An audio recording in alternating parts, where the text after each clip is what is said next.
Hello అందరికి ఫ్రీషో నుండి OBS కి లిరిక్స్ ఎలా వేసుకోవాలో ఈ వీడియోలో మనం చూద్దాం. దానికి 2 ప్లగ్ఇన్స్ అనేది కావాలి. ఫస్ట్ వచ్చేసి డిస్ట్రో ఏవి అని క్లిక్ చేస్తే మీకు 2 లింక్స్ వస్తాయి. 2 లింక్స్ లో సెకండ్ క్లిక్ OBS ప్లగ్ఇన్ వెళ్ళినాక గో టు డౌన్లోడ్స్ క్లిక్ చేయాలి. క్లిక్ చేసిన తర్వాత కిందికి స్క్రోల్ చేస్తే OS బట్టి మ్యాక్ విండోస్ అని ఉంటుంది. దాన్ని డౌన్లోడ్ చేసుకొని ఇన్స్టాల్ చేసుకోవాలి. మీకు 2 చూపిస్తా. సో ఇది విండోస్ అనమాట. ఇన్స్టాల్ అనేది అవుతుంది. ఇన్స్టాల్ అయిపోయినాక నెక్స్ట్ ప్లగిన్ వచ్చేసి NDI రన్ టైమ్, అది కూడా ఇన్స్టాల్ అయిపోతుంది. ఇన్స్టాల్ అయిపోయినాక OBS ఓపెన్ చేసి యాడ్లో NDI ప్లగిన్ అని కనిపిస్తుంది మీకు. NDI ప్లగిన్ ఓపెన్ చేసుకోవాలి. NDI ప్లగిన్ ఓపెన్ చేసుకున్నాక రీనేమ్ చేసుకోండి, లిరిక్స్ అని రీనేమ్ చేసుకొని ఓకే క్లిక్ చేసుకోండి.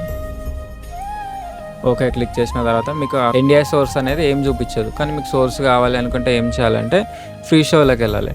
ఫ్రీషో వెళ్ళినాక అవుట్పుట్లోకి వెళ్ళాలి. అవుట్పుట్ వెళ్ళినాక NDI ఎనేబుల్ అని ఉంది కదా, ఎనేబుల్ NDI క్లిక్ చేసినాక ట్రాన్స్పరెంట్ అనేది ఆన్ చేసుకోవాలి. ఆన్ చేసుకున్న తర్వాత OBSకి వచ్చి లిరిక్స్లో ప్రాపర్టీస్లోకి వెళ్ళి ప్రాపర్టీస్లో మనం దాన్ని సోర్స్ క్లిక్ చేస్తే చూడండి, ఇప్పుడు సోర్స్ అనేది NDI ప్రైమరీ అని వచ్చింది కదా ఫ్రీషో, అది ఓపెన్ చేసుకోవాలి. ఓపెన్ చేసుకున్నాక దాన్ని రీసైజ్ చేసుకోండి మీ స్క్రీన్ తగ్గట్టు. రీసైజ్ చేసుకున్న తర్వాత మీరు షోస్కి వెళ్ళి లిరిక్స్ ఏదైనా ప్లే చేయండి. దాంట్లో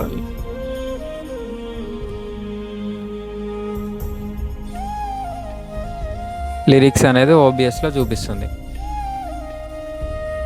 సో సేమ్ ప్రాసెస్ మీకు విండోస్లో కూడా చూపిస్తా. ఎట్లా అంటే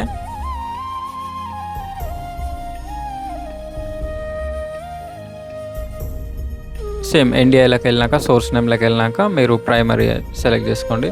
ప్రైమరీ క్లిక్ చేసిన తర్వాత మీకు లిరిక్స్ అనేది చూపిస్తుంది. సో ఇంతే సింపుల్గా లిరిక్స్ అనేది వేసుకోవచ్చు. మీకు ఏదైనా డౌట్ ఉంటే, మీకు ఏమైనా ప్లగిన్ కావాలంటే కామెంట్లో అడగండి, నేను మీకు సెండ్ చేస్తాను. అండ్ ఇలాంటి మరిన్ని వీడియోస్ కోసం ఫాలో అవ్వండి. Thank you all.